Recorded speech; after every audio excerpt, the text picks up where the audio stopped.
Jehova jifanahaiko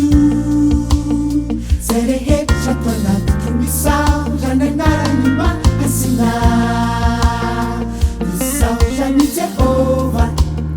jifanahaiko aza misy adinoinao ny fitahiny rehetra misaorany Jehova jifanahaiko zay rehetra atao anaty misaorana anarany mahasina misaorany Jehova jifanahaiko aza misy adinoinao ny fitahiny rehetra isany mamela ny helokao rehetra zay manasitrana ny aretinao rehetra zay manafitra nenao tsy hidinany andavaka zay manana famotrampo sy fiantrananao isany mamela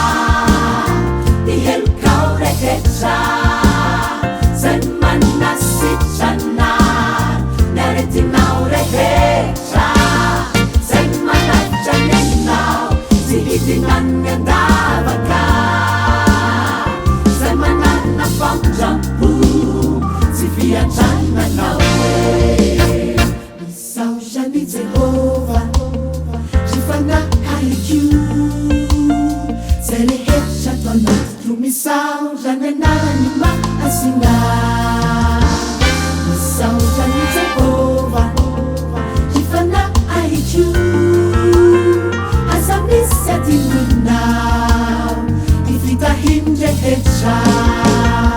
isany mamela ny helokao rehetra zay manasitrana ny aretinao rehetra zay manafitra nenao tsy hidinany andavaka zay manana famotrampo